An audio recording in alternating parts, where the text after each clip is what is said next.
Hi everyone, in today's video I'm going to be talking about how our brains get hooked on worrying just like it get hooked on substances, heroin, cocaine, tobacco, alcohol, etc. and activities like shopping, scrolling social media, eating cupcakes when you're mad or sad, etc. And before I get into the details of it all, I just want to share who is this video is going to be helpful for. This video is going to be helpful for you if you have picked up some habits along the way that you want to keep up. It doesn't necessarily have to be a habit of wearing, but any other habit that you try to quit, but it seems to be coming back around. And every time you use your willpower, it might work for a little bit, but not really providing you a long-lasting result. You will understand that it is because the habits are formed by the very mechanism in our brain that helps us to survive. So when you try to unwind them just by using your sheer willpower, you're up against something that is so much more ancient than our willpower that no wonder that it will eventually fail. And this video also going to be helpful for you if you find yourself worrying a little bit too much, and if you try different tips and tricks to quit worrying, but it seems to be coming back over and over again. And it is because whether you found those tips and tricks on internet or self-help books or even in your therapist's office, a lot of times they don't target that very mechanism that creates worrying in our brain and perpetuates it over time. And if you know how to unwind that mechanism from the very core, instead of just targeting its superficial layer, you will have a long-lasting result, a long-lasting calm and peace that you can create for yourself. And lastly, this video is going to be helpful for you if you're someone who have created other habits around worrying. And let me give you my own example. I'm someone who used to smoke tobacco, first in my early 20s, and then I quit. I was then doing yoga, practicing meditation. I was actually teaching yoga for some time, so healthy lifestyle all the way. And then I started grad school.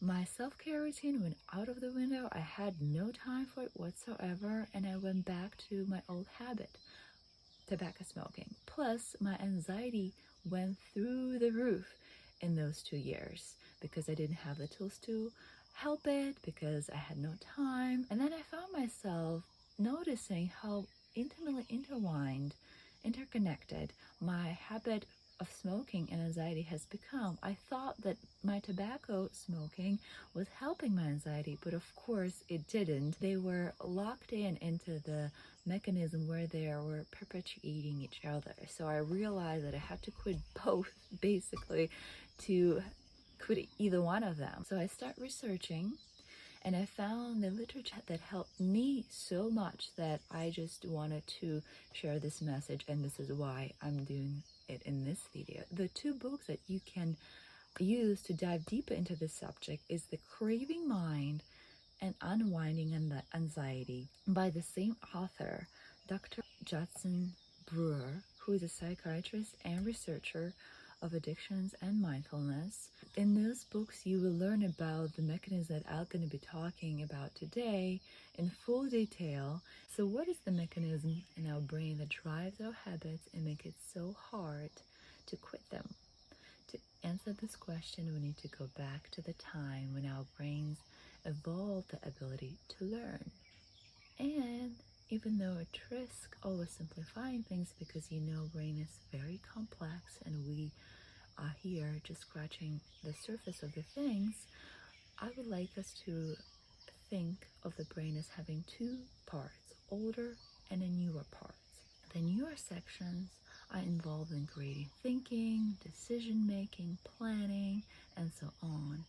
But those parts are layered on top of the older parts of our brain that are mainly concerned with our survival. I bet you heard of the term flight and fight, right? This is a reaction that starts in our older part of the brain. It is very helpful for our survival. And another feature of our older brain is called reward-based learning. This is that very basic mechanism that drives our habits and our learning. How do we learn? We learn by either positive reinforcement or negative reinforcement. What does it mean? Very simple. Positive reinforcement is that when we learn to do more of those things that makes us feel good, we want to keep them around. And negative reinforcement is when we learn to do less of those things that makes us feel bad. I'm going to give you a couple of examples in which you will see how habits actually follow either one of those routes, either positive reinforcement and negative reinforcement routes. And when you know what to look for, you might start to seeing those patterns everywhere you go and everything that you do for the better, because when you become aware of them truly, of all the steps that are built into them, you can actually undo them from the very core. So let's transport ourselves back to the time of cave people when the food was very hard to come by. Then that reward-based learning came very handy, because every time we would see food, our brain would tell us, calories, survival, eat it. We would eat food and we will not only survive, but it would only feel good. So with food, especially the one that had sugar, our brain would then release that neurotransmitter called dopamine to pair the food with the place that we found. Basically saying, remember where you ate and where you found it. It would lay down this context-dependent memory, and we learn to repeat the same process all over again next time we see that kind of food. See food, eat food, survive, feel good, repeat. Trigger, see food. Behavior, eat food. Reward or the result, survive and feel good. This was an example of positive reinforcement. We want more of that thing that feels good, and in this case is food, and we will repeat the same sequence: see food, eat food, feel good, survive the next time we see that food. But an interesting thing, in our day and age, we do a lot of things and consume a lot of things that actually sometimes decrease our health, like tobacco, smoking, and alcohol. But our brain does not discriminate between food that's actually good for our survival and those substance and activities related habits, because the very same mechanism underlies them all. This reward-based learning is not big news for marketing companies, for social media companies. So if we would fast forward to our day now, I can give you an example, a perfect example of how our brain get hooked on activities that we do now by the very same process, by the very same sequence of trigger, behavior, reward. Let's take the example of likes, because they make our brain feel really good when somebody likes our picture or a reel on Instagram or Facebook. So you get a notification that says, oh, someone liked your reel. And you pick up your phone, you opened it, you see who did it, you see that they look at your picture and they may even comment, and your brain for that moment feels good. Dopamine. Next time when you hear the notification sound again that somebody liked your picture or a reel, you grab your phone again, you open it, you look into the picture, you feel good there for a moment, and your brain remembers all over again. Notification, open the phone, feel good, repeat, repeat, repeat, and repeat. And this is how we get hooked on checking our phone endlessly throughout the time of our day. And this is also an example of positive reinforcement. Just in this case, the food is replaced by likes of our photos and videos on social media. And now the example of negative reinforcement. And for the first example, we have to go back to the cave people time and see how they were learning how to avoid danger by using the mechanism of negative reinforcement. So, as you perhaps know, before the agrarian societies came about, the cave people lived by moving from their territory to territory, finding shelters in caves. And every time they would find a new territory, they weren't sure if it was safe or not to be in it. So what they would experience as a result of that uncertainty, and that was very healthy for them, is fear. that didn't feel good, but it prompted them to explore and see if there was any signs of danger. So let their guards down and relax only when they felt they were safe. So that fear, that discomfort that they felt actually served them well. It put them on high alert and made them very vigilant and allowed them to move through that unknown territory in one piece until they found that safe shelter to relax in. So in this case, this is how they learn to avoid danger, by doing something to address that discomfort. So in this case, instead of the trigger being food or a like on your social media profile, the trigger was fear, something that didn't feel good, something that they did not want to necessarily keep around. The behavior that they did was go and explore and see if that noise they just heard was a lion in the bush trying to eat them, or was it just the wind rustling through the leaves. So the result of it was them surviving, feeling good about them surviving, because they used that behavior to reduce that discomfort, and the result of it, they survived. They brain to learn to respond to fear in that way, to go and explore. Fast forward to our day and age. What kind of lions are we facing now? Are they really the ones that hiding in a bush trying to eat us? Or it can be anything in regards to of uncertainty that we have coming up, to a project that we've been preparing. Will it be approved by our team? Will our boss like it? Will my project that I'm launching right now have a success? This is the kind of lines, this is the kind of uncertainties we're facing nowadays. But our brain sees them just like those lines that our cave people encountered in the woods when they were exploring a new territory. So what our brain tells us to do, go and finding more information. This itch that we feel when we feel somewhat uncomfortable around something that's coming up for us, something that we feel that we have a stake in, feels exactly the same how for the cave people their fear felt. Go and find me more information, go find some kind of a solution. And depending how imminent that threat feels, it can feel like a mild itch, or it can feel like a itch that will propel us to action. And a lot of times the action when we end up doing instead of problem solving is worrying. Problem solving and worrying can feel very similar, but actually they're very different.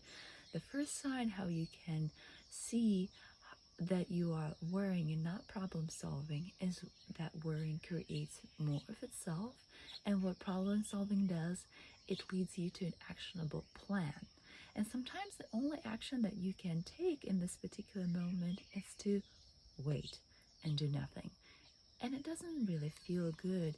It doesn't really satisfy that itch well until we really know how to relax and embrace uncertainty and see it as a potential and not as a threat. But that's something for some other video, not this one. So you can see how worrying in this case can also getting ingrained in our brain like a negative reinforcement loop. In the case of a cave person, the trigger was fear around that, not knowing if there was danger in that territory that they were then or not. And the behavior they got into was to go and explore it, go and check it out. They were propelled into action to go and find more information. And that result, the reward, they survived, unless they were eaten by a lion, of course. So this is how our brain remembered to do that. In our case, the trigger is a negative emotion or a negative thought that then propels us into worrying as a behavior that we enact to address that trigger and the reward that we feel. And please tune in really carefully right now, because as you know, in reward-based learning, we have to have a reward to keep the behavior going. So for worrying, there are 3 types of rewards that you perhaps have not noticed before, but they are there.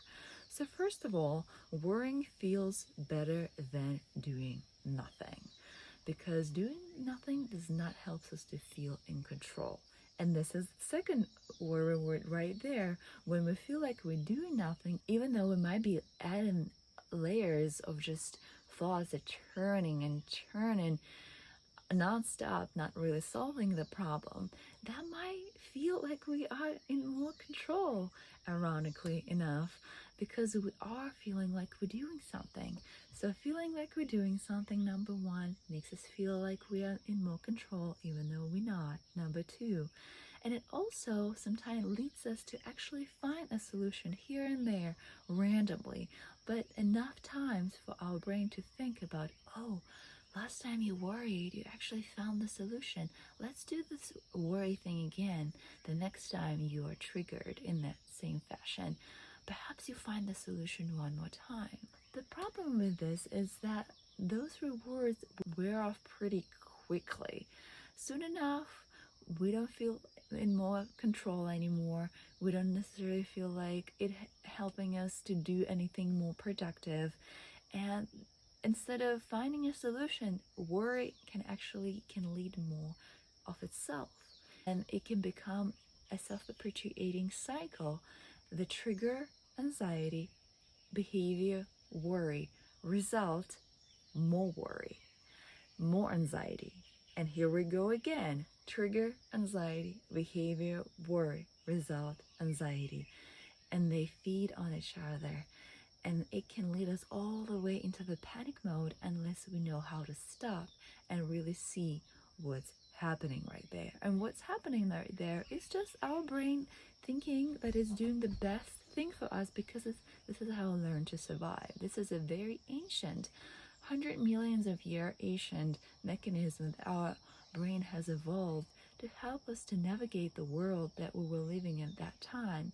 But in this day and age, it gets hijacked by the negative thoughts, by the various substances and activities that we do, and we get compelled in repeating those behaviors, but they ultimately are killing us, like smoking, like eating food that leads to obesity, and like worrying that ultimately only creates more panic and chaos in our system that grounds us. And before I get into talking about the first actionable step that you can take to begin to unwind those habits, whether it's a habit of worrying or any other habit, I would like to give you an example of how we develop habits that get connected to the habit of worrying. Just like in my case, there was the habit of smoking tobacco and worrying that were reinforcing each other. So for that, I need to transport you back with me to the time of the cave people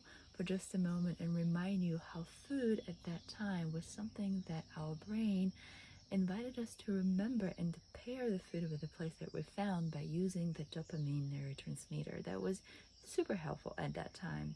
But fast forward to the time right now. Let's say you had a bad day.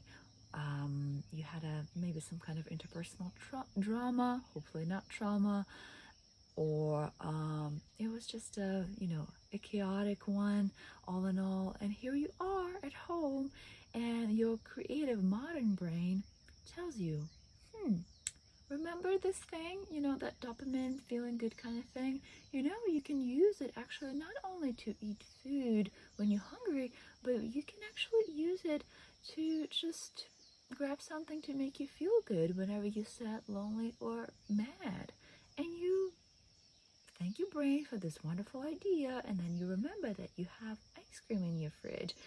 And it can be quite a good idea right now to eat some of that and make yourself feel better. You thank your brain, as I said, you go and open the fridge and you eat the food, feel good, repeat. Trigger, in this case, it's not a hunger signal anymore as it was with the cave people, but it's an emotional trigger. Feeling sad, mad, you name it. What we do, we eat a cupcake, pizza, ice cream, chocolate. We feel good momentarily, but it doesn't unwind the habit from the very core. What it only teach our brains to do, next time I feel like that, I should go and eat some food. So as you can see, how this habit, just like with any other habit, any other substance that we use to distract ourselves from the feeling that we are experiencing, anxiety included, actually only trains our brain to repeat more of that behavior, but doesn't helps us to navigate that feeling more efficiently. In the case of worrying, the same thing happens. A lot of times we worry because we want to avoid the feeling of fear that is unpleasant emotion. We want to distract ourselves from it for just momentarily, but that is enough for our brain to remember to worry next time we feel anxious, because now we trained it to think that worrying allows us to avoid, even though just momentarily, the discomfort. So we trained our brain to think that even though worry doesn't feel good in the end, it does take away that discomfort, even though quite momentarily. And now I just want to sum up all the rewards that worrying has, but doesn't lead to any kind of lasting relief. First of all, it distracts us from the unpleasant emotion of fear temporarily, and that is enough for our brain to remember to repeat it the next time. Then it makes us feel like we are in more control, like we are doing something even though there is nothing to do right now. Also, it can pretend as if it's actual problem solving, while it's not, because it doesn't really add to an actionable step. And even if it comes up with some kind of a solution for a moment there, you know what the anxious brain does? It feels reassured for just a second with what you just came up with, and then it comes back at you with, but what if this happened? What if that happens? And then it goes and goes and goes, and can go into very much panic mode if you don't know how to stop this cycle and unwinding from very core. So what is the first step that you can take to begin to undo this pattern and create a lasting relief in your life? Well, congratulations, you have already taken that first step towards understanding your brain and knowing what is actually driving your habits, the habit of worrying being one of them. So now, instead of using your willpower and trying to quit it, and including worrying, when you tell yourself just stop worrying, just go away, you can actually train your brain to let go of those habits, to give them up quite naturally. And what I mean by that, if we can teach our brain to see, hey, this is actually not rewarding as it seems, give it up, it will give it up, because our brain is not interested in doing something that is not rewarding, that is not conducive to our survival. So how do we train our brain? It starts with mindfulness. What I mean by mindfulness in this case is something that you do at the moment when you arrive at the end of that cycle and the so-called result, and then you sit with it a little longer, and then you realize how unrewarding it actually is. And let me give you an example. In this case, it's going to be an example of worrying. Let's say you find yourself going quite automatically, because as you know, habits are automatic, for worrying as the first thing that you do when you're faced with something anxiety provoking in your field, in your life. Maybe you come up with some kind of reassurance statement, but then you go back again into the cycle, and you find, if you're careful enough and observant, that, oh my God, it's actually not helping me. Worrying only increases the sense of fear in my body, and only creates more chaos in my mind as well. And when you sit with it and really see it for what it is, your brain has an opportunity to learn, wait a minute, this is not actually rewarding. It doesn't make me feel in more control. It doesn't feel like I'm doing something. I'm not really coming up with a solution. Oh, wow, I need to stop using this as a strategy. And it will take a few tries and repetition of that, because your brain learns by repetition. So that's the first actionable step that you can take away, to take a moment when you are finding yourself in the end of that cycle. You took yourself from the trigger to the behavior to an actual result that you're experiencing. Really become mindful of what it is. Really, is it really that rewarding? And after you have done it a few times, you can train your brain to let go of that behavior naturally. Of course, there is more to it than that, so please check out my Instagram account for more tips about that, and the books that I shared with you in the very beginning of this video. They're super helpful, and they go in much depth about this subject. But also, I just want to leave you with one more tip that you can take a look into the detail of that in the caption to this video. And it is for those who are finding themselves worrying a lot. What I found helpful for me, instead of worrying, and I finally learned that it was not a helpful strategy and there's no way I can think my way out of anxiety, is to calm my body first and then go back to thinking. Because when our body is calmer and we don't have this fear that is feeding our anxiety from underneath it all, we're actually much more capable of problem solving, coming up with an actionable steps, and also noticing when we shift into worrying and stop it right there and then. So there are 10 techniques, and there are much more out there that you can use to begin to regulate your nervous system and come back to a safe place within you, homeostatic kind of a balance in your system, from which point on that you can listening to the birds, actually look around and see some new solutions, become truly creative in how you approach the problem. But first and foremost, you need to calm your body first. And it doesn't happen when you try to think to calm your body first. It has to happen from somatic techniques that you can learn from the caption just about now. So thank you again for tuning in. I hope you enjoyed it. If you have any questions or comments, please comment down below. I would love your feedback. And if you find one or two techniques that was really helpful from that caption, please comment with that one. Let's share the love. Let's share the inspiration to being able to see deeply into our habits and unwind them from very core. You got this.